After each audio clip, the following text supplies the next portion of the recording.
Hello, everyone. My name is Narelda Jacobs. It is really lovely to see you all this afternoon, all morning, depending on where you are. Fantastic initiative once again, this webinar, a collaboration between Pep Talk Her and Ruby Westpac. I would like to take this moment to acknowledge the Gadigal people of the Eora Nation on the land in which I'm sitting, and I would ask that you do the same wherever you are around Australia. I hope you know the name of the traditional owners, and that's a good starting point. But yeah, we're just going to have a wonderful next half an hour. It is going to fly by, and with that, I'm going to introduce Kira McClelland from Ruby Westpac to introduce our topic. Thanks so much, Narelda. I'm coming to you from the lands of the Awabakal people up here in Newcastle. So I'd like to pay my respects as well. It's so great to have you back with us, Narelda. It's been, it's a wonderful discussion, a theme we're going to talk about today around beating the lockdown blues that we're facing into for at least a few more weeks. For those of you who are new to our monthly Lunch and Learns, I'm Kira. I'm a Senior Manager of Women's Marketing at Westpac, and I run Ruby Connection. As many of you know, Ruby's focused on discussing the issues that women are talking about, and in particular, building financial confidence and creating the life that you desire. There's no question, though, that the last 18 months have been far less than ideal. And while a few of us are thriving, there's a lot of us that are floundering in amongst all of this uncertainty. So between the never-ending lockdowns, homeschooling, entertaining young children while people are trying to work full-time is really feeling quite unrelenting. Our mental health has certainly been significantly impacted, particularly while we're isolating from our support network. So it can be difficult to stay focused, certainly on your finances, while the rest of your world feels a little bit in disarray. So this session is here to help you find some tips and tricks to beat those lockdown blues with our wonderful experts in Prue Gilbert and Dr. Katherine Lawrence. So with that, I'll hand back to you, Narelda, to let us get started. Thank you very much, Kira. Yes, we do have Dr. Katherine Lawrence, clinical psychologist specialising in family, in children and family, working a lot with parents. And we also have Prue Gilbert, equality and discrimination fighter, lawyer and a human rights advocate. So lovely to have you with us. Let's jump straight in, shall we? And I will ask everybody who's on the webinar, please fire some questions to us, and we'll try and cover those throughout the session. As I said, it's only half an hour, so make sure you get in nice and fast with those questions so we can try and cover everything. Hopefully we do anyway in the discussion that we have. Okay, let's begin. Catherine, we've all been impacted by the pandemic in one way or another, some more than others. In my own situation, I am lucky enough to go physically to work every day where I see my colleagues, and but I come home to a partner who has lost work, and so that's impacted our household. We don't have dependent children, but I know a lot of people who do, and the struggles there, which means since we've all been affected at one point or another of the pandemic, and a lot of us have reached our breaking point. Katherine, can you describe what breaking points look like for different people? What's the kind of the range of things that you are hearing during the pandemic? Because it's all relative, isn't it? It is all relative. Actually, I think you summed it up beautifully, that there is no one way to do this thing. And even on a given day, it will change in the afternoon how it felt in the morning. So that idea that somebody else might be doing it worse, sometimes those things help us to think about the perspective of another person, but actually it can then also load on feeling like you're not allowed to say that you're struggling with whatever it is your situation is made up of. So that breaking point description, I think the same thing hold, that just look different to for different people, but there's something about someone saying, I don't want to do it anymore, like I've had enough, or it's too much, or I'm done, I'm out. And then people will cope with it in different ways. So it can be just a withdrawing, right? A burnout, a feeling that I've got nothing left. That maybe is the closest I can get to the sort of shared experience of how people have described when they get there is very different. And what was the straw that broke the camel's back will be very different, and it can last a different amount of time as well, right? So one of the things I think is really important is this idea of acknowledging your own struggle, that it is the day that you think I'm done, or everyone can complain, everyone has the right to say it's all got on top of me today, and actually being allowed to say that to yourself. It's not the moment that you should have done better or you could have, or something soldiering on. Those things aren't so helpful, actually acknowledging that. And hopefully there's somebody else in your network, someone you can ring, you can then say, yeah, fair enough. Because actually really support each other, I think, in the first instance. We'll get to some tips and hopefully a little bit of advice, not professional advice. I don't know if we're giving out professional advice today, but we'll give you some tips towards the end of the session. But Prue, a lot of factors would weigh in differently. Gender and socioeconomics would be huge factors in how you're dealing with the pandemic, and whether at what point you reach that breaking point and how severe it would be. I think that's absolutely right. We know that there is gender inequality within our society and also within our homes, and that many working women are feeling the brunt of having taken on the homeschooling, working from home, and also an increase in the domestic responsibilities.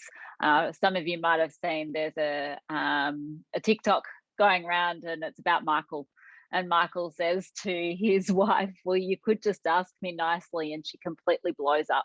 And I think that, you know, many of us can relate to those moments throughout the day when the demands of children, the demands of work, and the demands of the household all feel like they're on top of us.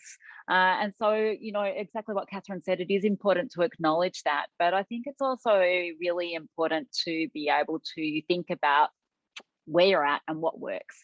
And remember that this isn't forever, and to start to engage with, you know, your kids, but also your partner around how you want to experience the next phase of, you know, this lockdown. If you are in lockdown, it could be the next week, it could be the next day, it could be the next month, and start thinking about, well, how do you want to remember this as a family, and start shifting from being in that responsive, reactive mode to creating a little bit more space around that. A lot of us have made a conscious decision to switch off the 11 o'clock pandemic updates and listening to our premiers and the Prime Minister also, for that matter. But Katherine, what's the impact? Prue, you're in Melbourne, but what's the impact of seeing the protests being played out, for example, and seeing people completely at the end of their tether, resorting to violence, when a lot of us are feeling angry and wanting to lash out as well? But Katherine, what do you kind of feel is how people are responding to that, or are people internalizing those kinds of images, or what should we be doing when we see those sorts of things?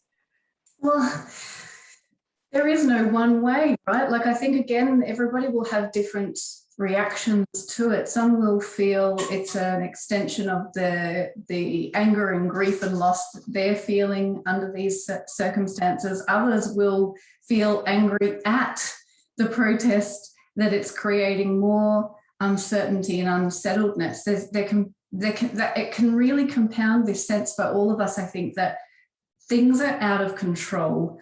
And really that's the heart of why this has been so incredibly burdensome for much longer than we expected. Last year, I think a lot of us were sort of holding on to the idea that it will be over soon.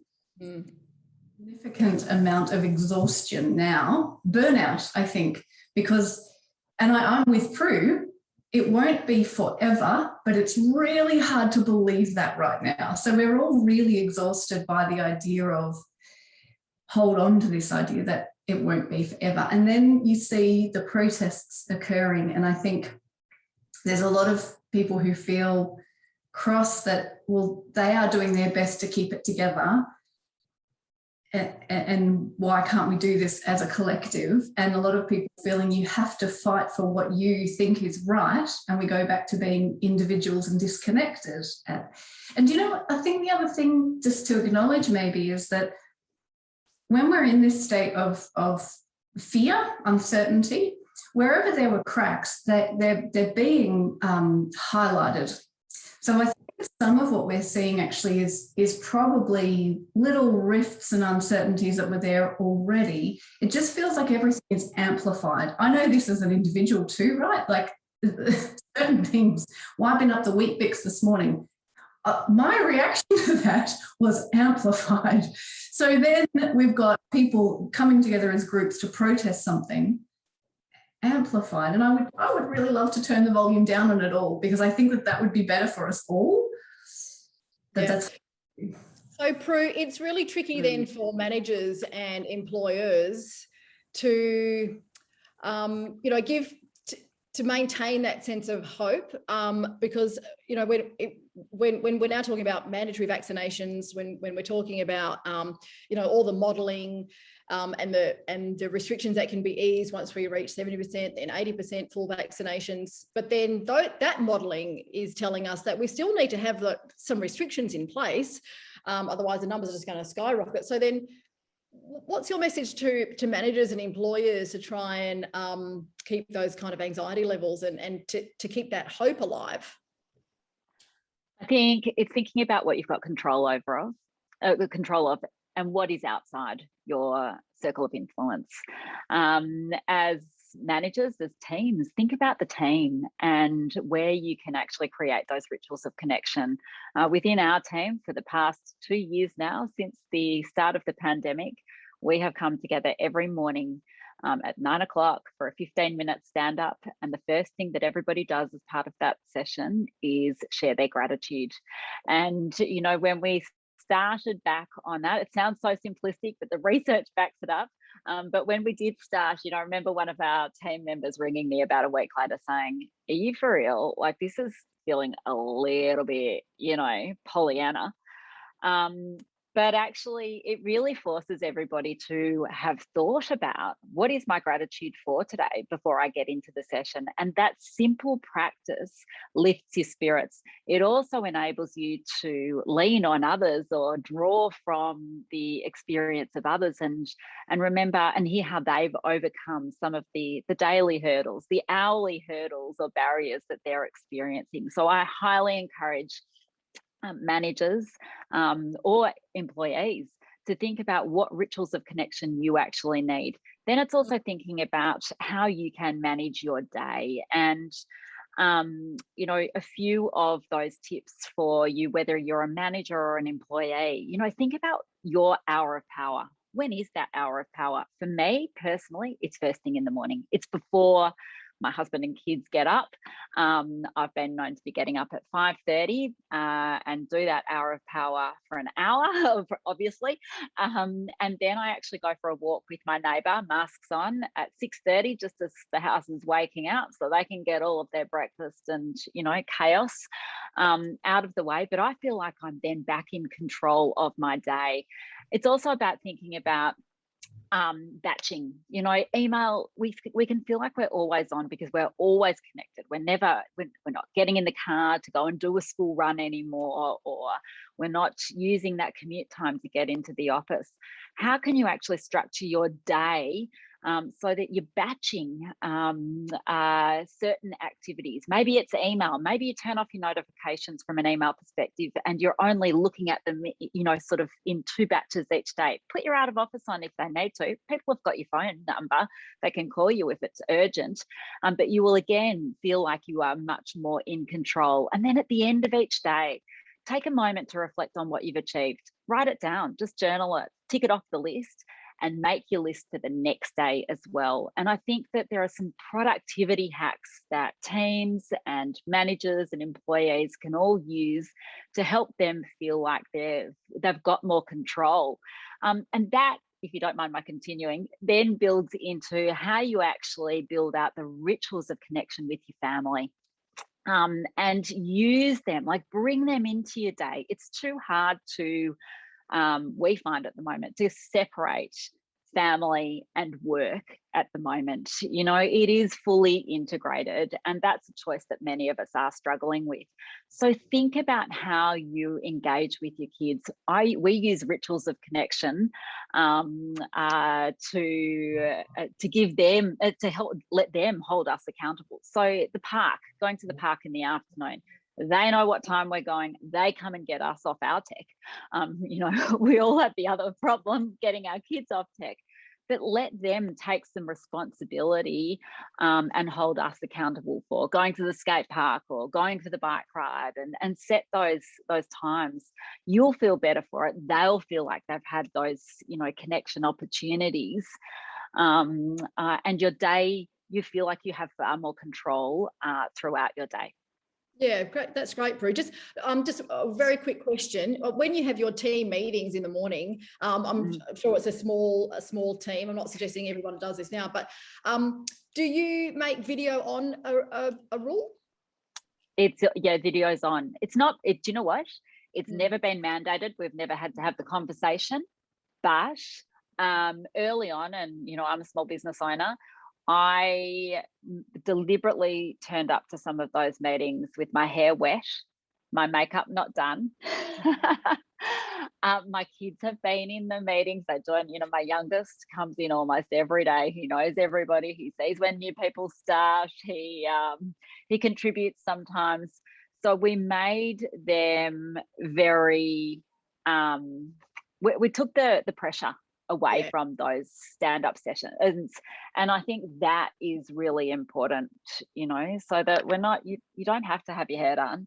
It doesn't have to be dry. You can look sweaty and like you're in exercise gear, and that acknowledgement that everybody is working flexibly at the moment is really important. Yeah, Katherine, schools and universities, I know, make it completely up to you whether you want to have video on during any session that you join in online, because of, you know, that mental health aspect, for all different types of reasons. So I just kind of wanted to touch on that to see, you know, what your thoughts were, but also if you could also, you know, Prue touched on, you know, that work-life balance. Do we need to be all things to all people? You know, should we, you know, socializing is such a big part of what we do, but do we need to be that ear for our children where they would get usually from their friends or our partners from their workmates and that sort of thing? You know, how do we strike that kind of balance and make sure that the people in our lives, like, you're not everything to everyone? It is hard. And again, you've got to acknowledge, I think, what it is that you need at the times you need it, or where you are starting to be too many people to too many others. You know, that not everyone needs the connection. There's actually quite a lot of people who have thrived in the shrinking down of the scheduling that they were trying to maintain before. There's some really interesting articles about the individual differences I think we need to remember about those who remote learning hasn't been bad for everyone, and actually it's going to be the adjustment back to school that's going to be really tough for some kids and some families to readjust to. So I suppose this idea of, I think what might be a global experience is that when we are under pressure or we are facing uncertainty right through to plain trauma, you know, something really scary is happening, and some people will have experienced the pandemic as just plain frightening. We will shrink back. We'll shrink back to trying to stay safe. And for some people, then there's been a natural shrinking, and then they're starting to need to rebuild that again. And that might be connecting with people, and it might be hard to do it if you haven't, or you don't even feel that motivated as well. One of the things I love about hearing Prue's strategies, they're perfect.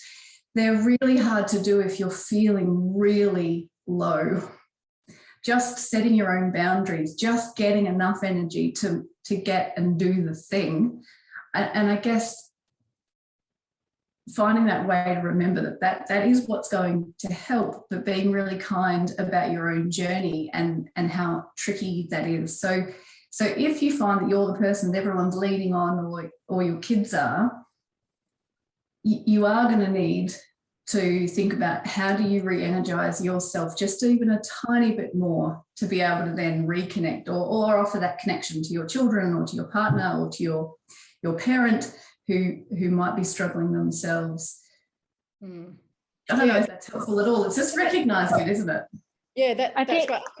I think that the road when our politicians are dealing with the roadmap and releasing the small steps of the roadmap and the social bubble with school children in New South Wales being able to have a bubble with 2 other friends, the picnics of 5 people, is it actually their mental health that they have in mind, so that once we are allowed to move freely around again, that we know what it's like to socialize and to actually just talk face-to-face with people, because overwhelmingly at any given time there are people who just have anxiety about seeing people again.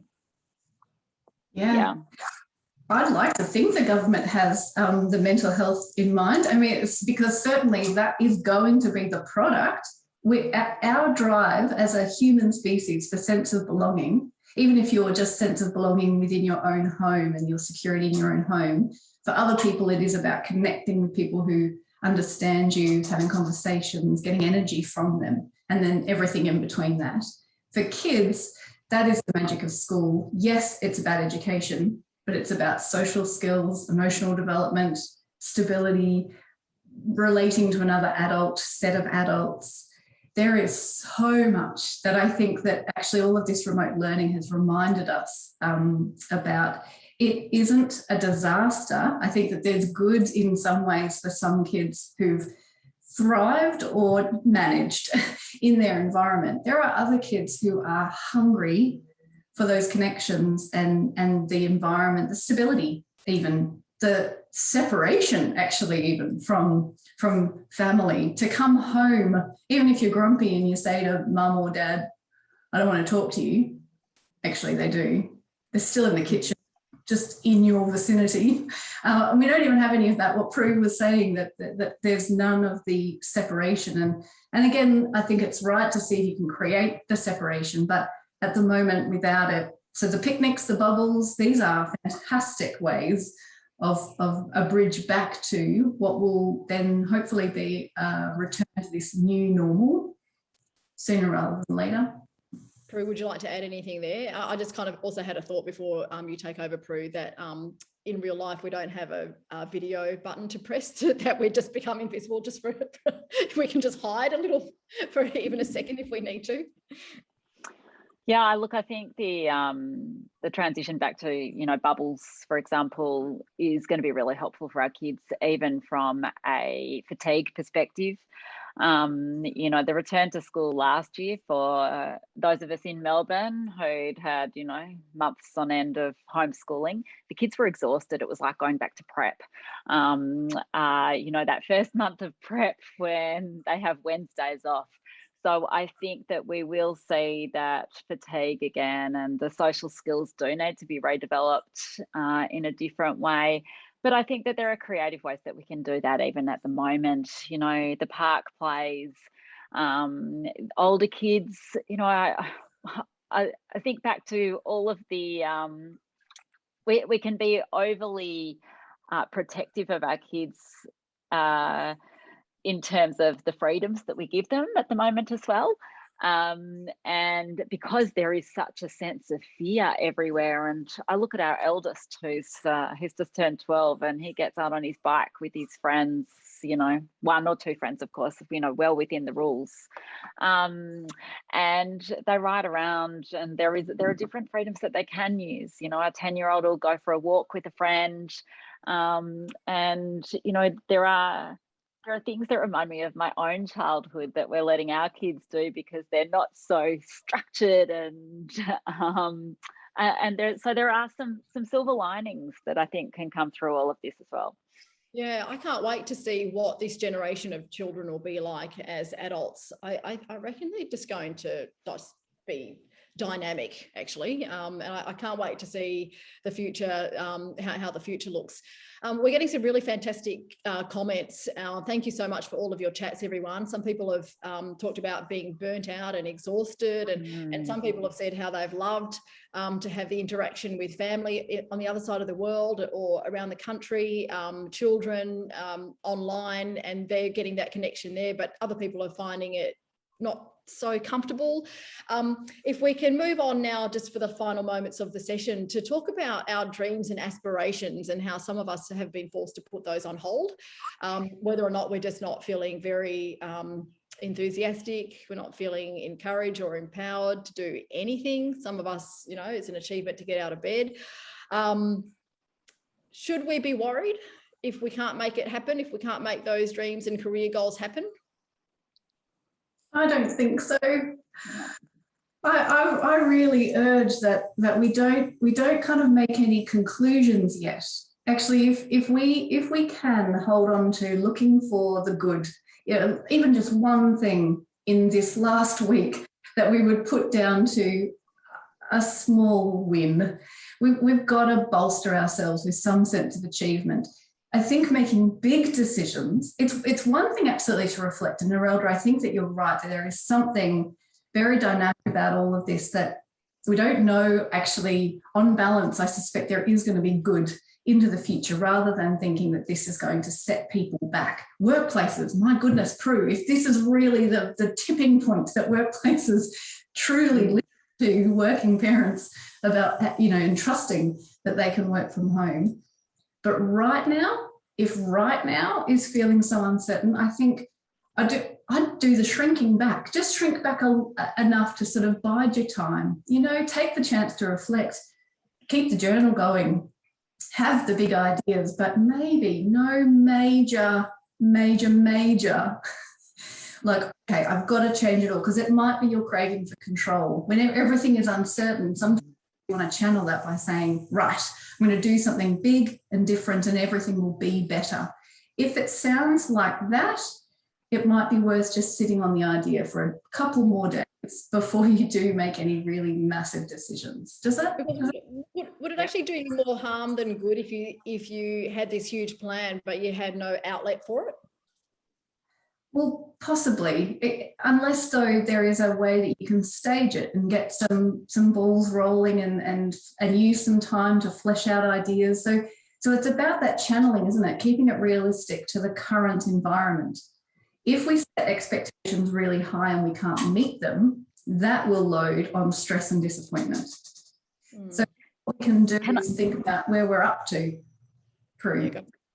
Can I add, I think, two things to that. I think it is important to dream. So separate out dreaming, because dreaming, daydreaming, imagination will enable you to tap back into a different world and the world of potential and possibility. So I would always encourage people to do that. But the second thing, in terms of managing your expectations, and that we found people find really, really beneficial, is to go through and Marie Kondo your role. What is your role that you're actually doing? And think about it through that Marie Kondoing lens. So what sparks joy in your day? Prioritize that. What doesn't spark joy? What do you really loathe doing? Because it's probably the things that you're not actually that good at to either, or that are burdensome, or given I'm going to assume that we're a largely female audience today, that they're the things that actually aren't going to accelerate your career or grow your potential. So drop them, delegate them, or ignore them and see if anybody notices. But I think the more that you can find joy in, you know, and focus on the things that bring you joy, continue to dream, and get rid of, you know, the dead end work, if you like, that doesn't inspire you, then that's another great way to put your own oxygen mask on and feel like you're more in control. Oh, Prue, that's fantastic. Is it okay to show those around you that you're struggling? Do we need to show our children that we are in control and, you know, we're unaffected? Look, if I can add something a little on that from personal experience. My mum died a month ago in lockdown in Melbourne after a 9-month struggle with mesothelioma. And so our children have seen the full struggle, the tears, that they've been part of that full journey. And I think teaching our children that it's okay to connect with your emotions, teaching them that we are actually listening to their emotions. And one of the most important things we can do, and I think it's often we feel like it's going to be a big thing that we have to go through and manage our kids' emotions, but actually the simple act of acknowledging where they are at and telling them that it's okay to feel that way and to help them articulate the emotion that they're actually feeling. Whether it be, for us, it's been sadness. Sometimes it's been relief. Sometimes it's been anger through this whole experience. Well, that's human life. And I think something that is a life skill that we can give them. Oh, Prue, firstly, please accept our deepest sympathies for your mum. That must have been just something to go through, especially, and for the children. So yeah, please accept our sympathies for your loss. You. And Katherine, just the final word from you. I guess that was great advice, to feel your feelings. Perfect advice. It's all about, we're human, right? So we normalize the ups and downs of life. We don't need to panic about our children feeling stressed or struggling. We need to be able to talk about it, and we need to be able to get help when there's extra help around. But actually what Prue described there, it is about that openness to experience and difficulties, and that builds resilience. In the end, our children are going to look at us to see that it's okay to feel something, and that we can get through it together. That's sort of the message in Prue's description of it, that there was a sharing, but there was still this sense that we can help each other, and that we can do with partners, with family, with friends, and hopefully some work colleagues, employers, who knows. But we kind of do got to stick together, right? And share the tough stuff. It doesn't mean you're less of a person if today you're not coping. Ladies, that really filled my cup, and I hope it filled everybody's cup that was listening. Dr. Katherine Lawrence, clinical psychologist, Prue Gilbert's lawyer and human rights advocate, and just an amazing mother by the sounds. Thank you so much. There's no perfection here. Don't worry about that. Thank you for joining us all, and I'm going to hand you back to Kira now to close. Oh, likewise, I echo those words of wisdom and sincere thank you, and our thoughts and wishes are particularly with you, Prue. Big thanks to everyone for being here today. I've learned so much, as I'm sure you all have, so I hope that you can take that with you into the next few weeks and months ahead. And our very best wishes. Please stay in touch, and we'll see you next month for the next monthly Lunch and Learn with Pep Talk Her and Ruby. Thanks so much, everyone. Bye, everyone. Bye.